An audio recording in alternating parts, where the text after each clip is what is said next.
vamos conversar com a diretora de Relações Institucionais da Rede Brasileira de Renda Básica, Paola Carvalho. Bom dia, Paola. Alô, Paola. Você me escuta? Eu acho que o microfone... Agora sim, Paola. Bom dia. Bom dia, Glauco. Bom dia a todos os ouvintes aqui, todos que assistem o TVT. Muito obrigada pela oportunidade, mais uma vez, de estar aqui conversando com vocês sobre esse tema. Nós que agradecemos sua presença, Paola. E você, junto com o Leandro Ferreira, também representante da Rede Brasileira de Renda Básica, e o vereador paulistano Eduardo Suplicy, esteve uma reunião com o ministro da Cidadania, João Roma, questionando, colocando ali alguns pontos a respeito da medida provisória que estabelece o chamado Auxílio Brasil. Quais são os principais problemas dessa medida provisória e também desse programa, pelo menos em função do texto que está ali na medida provisória, Paola? Então, Glauco, na verdade, a gente estava muito preocupado, estamos ainda muito preocupados com a condução de como essa relação, com a medida provisória e a continuidade do programa Bolsa Família, porque entendemos, e construímos junto ao STF um entendimento de que esse era o momento do Brasil finalmente, instituir a renda básica de cidadania e fazer com que os critérios da lei, aprovada em 2003, a lei da renda básica, pudesse ser melhor trabalhado do ponto de vista de um cronograma da sua implementação. Porque a medida provisória, ela encerra um programa histórico que nós temos, que é o programa Bolsa Família, que é um programa que tem uma garantia orçamentária, que tem garantia de critérios, que tem uma forma de ingresso já conhecida e construída como política pública, e migra para um Auxílio Brasil em que esses critérios não são bem estabelecidos. Fundamentalmente porque a medida provisória não estabelece quais são os valores de benefício, cria uma série de agregações, então fica mais complexo para os beneficiários entenderem, afinal de contas, o que é esse benefício, porque são 8 penduricalhos nesse programa, não tem uma dotação orçamentária prevista, portanto, o governo coloca a medida provisória do Auxílio Brasil como condição de passar a PEC dos precatórios, por exemplo, ou outras alterações, então sempre se vinculou neste governo Bolsonaro a aprovação de medidas como o auxílio emergencial, a aprovação de outras medidas de teto e de corte de gastos em outras áreas.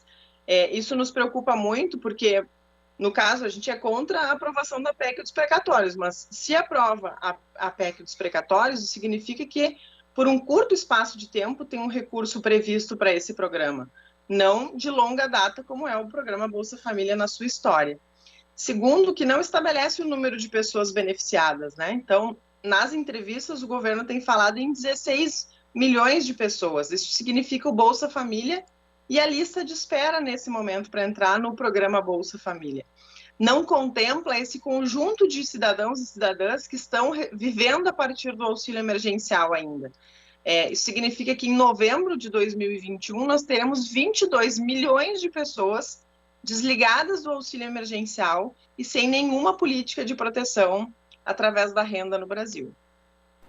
Porque existe esse discurso do governo do Auxílio Brasil como substituto do Bolsa Família, mas na verdade ele vai deixar de fora não só muita gente que ainda está na fila, inclusive para receber o Bolsa Família, mas também muita gente que recebe hoje o auxílio emergencial e vai ficar totalmente descoberta no momento que, como todos nós sabemos, ainda é crítico da crise da pandemia aqui no Brasil, Paola.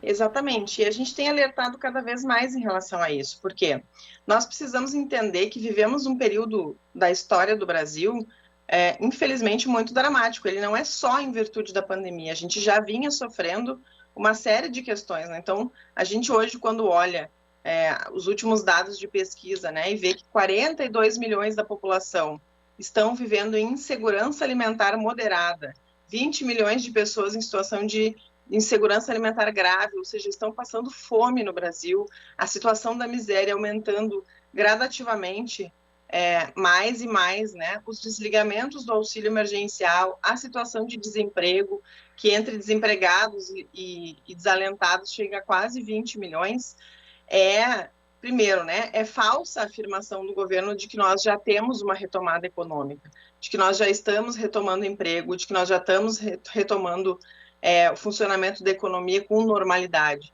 Isso não é o que está na vida das pessoas. E a gente não pode simplesmente fingir que essa retórica é verdadeira e que essas políticas de proteção social não são mais necessárias neste momento. Ao contrário, mesmo aqueles trabalhadores informais, trabalhadores autônomos que foram contemplados pelo auxílio emergencial, muitos foram desligados do ano passado para cá. Nós já tivemos uma duríssima redução do programa.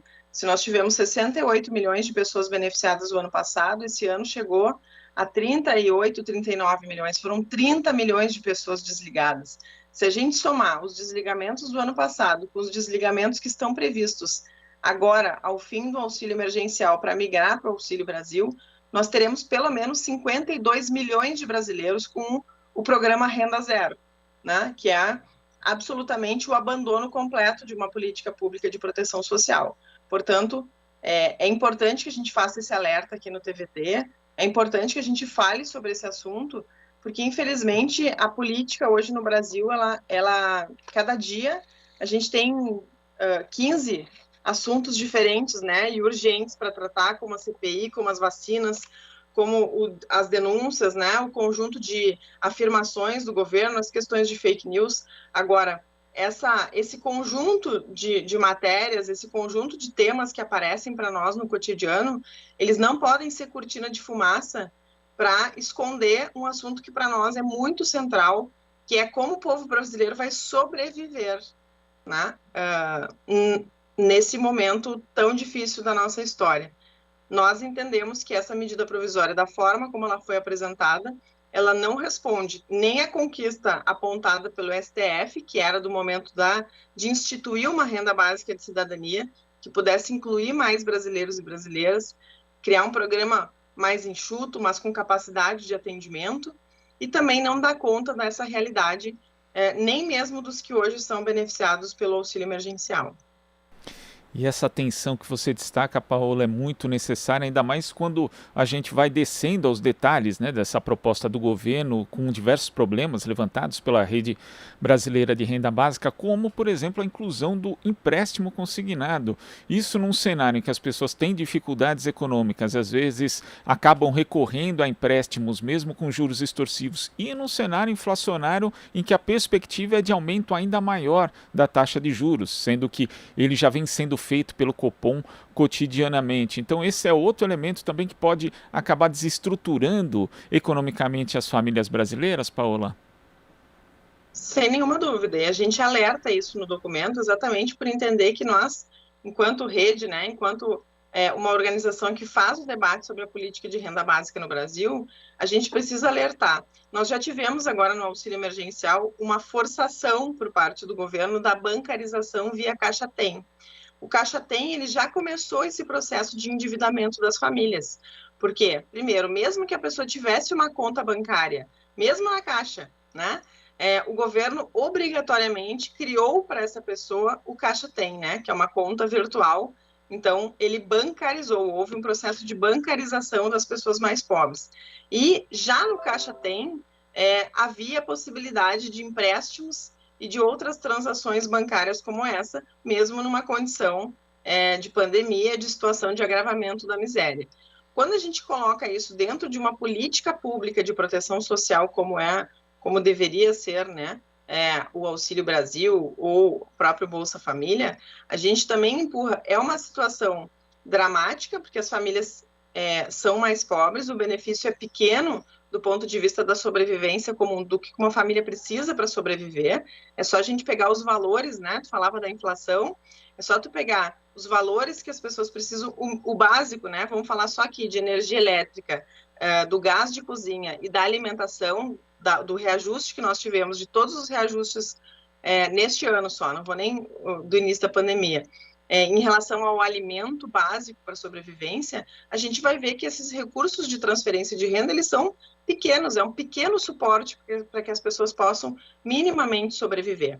Quando a gente coloca dentro de uma política social a questão do empréstimo a juros e essa condução, isso é realmente muito preocupante, porque do ponto de vista pontual, ele pode até reparar uma situação que aquela família precisa. Agora, automaticamente ela passa a ser descontada no seu benefício, e se ela for desligada aos critérios do governo, que reavalia, e a gente viu isso no auxílio emergencial, reavalia, não dá a possibilidade da pessoa se planejar, porque uma coisa é eu tirar um empréstimo consignado, Glauco, e saber que daqui a 12 meses, pagando o empréstimo aos poucos, eu terei o meu salário, porque eu tenho um empréstimo, então eu tenho carteira, ou mesmo que eu seja demitido, eu tenho uma segurança. Numa política pública social que tem esses critérios de reavaliação muito, muito duros, né? E muitas vezes não condizente com a realidade, como a gente viu com o auxílio emergencial, como o governo estabeleceu esses critérios de cruzamento, me preocupa muito que a dona Maria, daqui a pouco, entenda que o empréstimo é uma forma dela sobreviver neste momento, ela passe a ser descontada desse benefício nesse mês ou no próximo mês, e aí daqui a 3, 4 meses ela é reavaliada do governo, é desligada e ela fica com uma dívida ativa com a União. Nós vamos causar um grande endividamento da população mais pobre no Brasil, numa dívida que é bancarizada e que nós sabemos bem que banco não perdoa, né? Então, realmente, assim, enquanto política de proteção social, é mais um retrocesso que a gente vê chegando. Paralelo a isso, se há uma preocupação em colocar recursos na mão das pessoas mais pobres, para que elas possam construir uma alternativa de sobrevivência, por que não, então, uma linha de microcrédito, uma linha de financiamento e de orientação que possa ser para esse fim, e não um empréstimo que vincule, né, a uma transferência de renda e que a pessoa, inclusive, adquire essa dívida para o resto da vida se ela for, por algum motivo, desligada do programa. Paola, e após essa reunião, houve algum tipo de compromisso do Ministério da Cidadania em buscar a resolução desses problemas que foram apontados pela rede? Nós tivemos uma longa reunião, né? Qual é a nossa grande avaliação? Assim, nós fomos respeitosamente recebidos pelo ministro João Roma e toda a sua equipe, em verdade, estava o secretário nacional de renda, o secretário executivo, a secretaria que faz a relação com o parlamento também. Nós discutimos sobre as 461 emendas à medida provisória do Auxílio Brasil que foram apresentadas no Congresso. Nós temos uma grande preocupação de que o governo conduza essa questão da medida provisória do Auxílio Brasil, como foi as medidas provisórias do auxílio emergencial, onde não houve discussão no Congresso, simplesmente se esperou o prazo regulamentar, né? E ela passa a entrar em execução sem que seja discutida. Essa é a nossa grande preocupação, porque não dará visibilidade a todas essas nossas preocupações, assim como as medidas provisórias que estabeleceram as transformações no auxílio emergencial. Não houve discussão, a população simplesmente recebeu as alterações sem poder que as organizações ou que o próprio Congresso debatesse, e isso é realmente um retrocesso. Nós falamos isso ao ministro, pedimos encarecidamente que a gente fosse ouvido no processo de construção desta caminhada, né, de uma política de transferência de renda pós-pandemia. Pedimos muito, né, e nós conquistamos na semana que vem. Nós teremos uma reunião de trabalho com a Secretaria Executiva do Ministério, porque ainda persistem problemas no auxílio emergencial, ainda tem pessoas na luta para conseguir receber os retroativos desse auxílio, porque foram negadas indevidamente. Nós fazemos questão de ir à luta com essas pessoas que acreditam no trabalho da rede e que nós gostaríamos muito, não só de construir alternativas a todas as indicações que nós fizemos na medida provisória, como também ser ouvido no sentido de que este é o momento de regulamentar o que foi estabelecido pelo STF. Ao fazer a medida provisória do Auxílio Brasil, o governo não está cumprindo a determinação do STF, que é da regulamentação da lei do Suplicy, né, a lei da renda básica que nós temos no Brasil. Então, nós indicamos isso, o ministro abriu a possibilidade, recebeu os nossos documentos, recebeu os livros da mão do Suplicy, que explicam a política de renda básica, a questão econômica, etc., e abriu a possibilidade de que a gente, daqui a 15 dias, haja vista que nós, na semana que vem, já teremos uma reunião prática, ainda para tratar do auxílio emergencial, mas que na semana seguinte nós poderíamos abrir um outro espaço técnico aí, não da política, mas junto com os técnicos que estão construindo essa medida, para que a gente possa ser ouvido nesses itens. Nós sabemos que o governo Bolsonaro não é um governo que tem prezado pela participação popular, pelo envolvimento das organizações, pela escuta da população. Mas nós insistiremos, porque isso, primeiro, nos é caro e certamente é caro à população brasileira neste momento que nós estamos vivendo, né? Não é possível a gente imaginar que, a olhos nus, hoje, né, setembro, né, de 2021, nós estamos caminhando aí para outubro, que é o último mês de auxílio emergencial. Nós temos pouquíssimo tempo para o debate do Auxílio Brasil. Nós, inclusive, achamos que era possível e necessário que ele ampliasse o auxílio emergencial até dezembro, para que tenha mais tempo hábil para a discussão da medida provisória do novo programa, para que a gente possa, de fato, construir um programa de proteção da população brasileira. Se hoje, a olhos nus, a gente enxerga a situação de pobreza aumentando nas nossas cidades, se a gente vê pessoas pedindo restos de ossos, né, para conseguir ter o que comer, mexendo no lixo, vivendo em situação de rua e etc., certamente, a partir do mês de outubro, com o fim do auxílio emergencial, com a migração para um programa que não tem condições de atender a demanda da população, como é o Auxílio Brasil, nós teremos uma grande epidemia social, né? De fome, de miséria e de empobrecimento absurdo da nossa população. Isso faz mal para o Brasil inteiro, não só para os mais pobres. E é importante que a gente alerte isso aqui no TVT. Nós vamos continuar acompanhando esse assunto que é fundamental, como você falou, Paula, para o país inteiro, não só para um segmento da sociedade. Paula, queria agradecer demais a sua participação aqui no Jornal Brasil Atual. Até a próxima. Tchau, eu que agradeço, muito obrigada. E seguimos na luta, né, por dignidade, liberdade real, que a gente construa políticas públicas que de fato respeitem a população. É isso. Conversamos com a diretora de Relações Institucionais da Rede Brasileira de Renda Básica, Paula Carvalho. Você está ouvindo Jornal Brasil Atual. As notícias que os outros não dão.